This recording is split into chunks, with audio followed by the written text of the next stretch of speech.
नमस्कार दोस्तों, मेरा नाम अंश है। मैं आपको अपनी ज़िंदगी की एक ऐसी रात की कहानी सुनाने जा रहा हूँ जिसे याद करके आज भी मेरी रूह कांप जाती है और सोचने पर मजबूर हो जाता हूँ कि रिश्तों का मतलब सिर्फ वही नहीं होता जो हम आंखों से देखते हैं। उस रात मैंने खिड़की से झांका और फिर जो देखा उसने मेरी सोच, मेरा भरोसा और मेरा दिल सब कुछ बदल दिया। पापा शहर से बाहर किसी ऑफिस ट्रिप पर गए थे। मम्मी थोड़ी उदास दिख रही थी। वैसे तो हमेशा मुस्कुराती है, लेकिन उस दिन शाम से ही वो शांत थी। शाम को अचानक चाचा जी का फोन आया। भाभी, मैं पास ही एक शादी में आया हूँ, सोचा मिल लो। मम्मी ने झट से हाँ कर दी, जैसे उन्हें किसी अपने की जरूरत थी। रात 9 बजे के आसपास चाचा जी आए। मैं और मम्मी खाना खा चुके थे। चाचा ने हंसते हुए बोला, अंश चलो तुम्हारे लिए आइसक्रीम लाते हैं।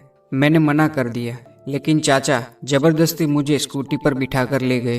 रास्ते भर वो मुझसे मेरी पढ़ाई, गेम्स और दोस्त की बातें करते रहे। बहुत हल्का फुल्का सा माहौल था, लेकिन मैं अंदर से महसूस कर रहा था कि मम्मी आज कुछ कहना चाहती है पर कह नहीं पा रही।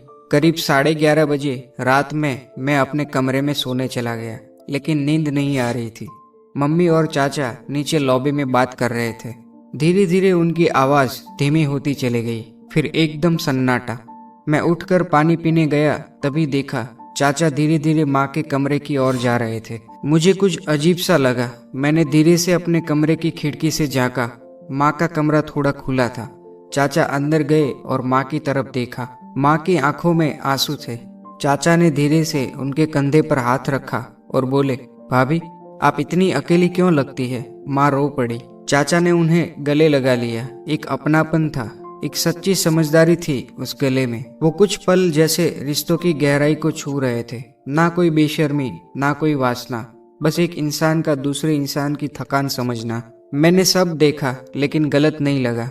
मुझे लगा था मैं कुछ ऐसा देखूंगा जो मेरे दिल को चोट देगा, पर उल्टा हुआ। माँ ने कहा, जब से तेरे पापा दूर हो गए हैं, अंश को भी मैं अकेले संभाल नहीं पा रही, और तुम बस एक बार आए तो दिल थोड़ा हल्का हो गया। चाचा ने सिर हिलाया और बोले, आप कभी भी मुझे बुला सकती है भाभी, मैं हमेशा रहूंगा आपके और अंश के लिए।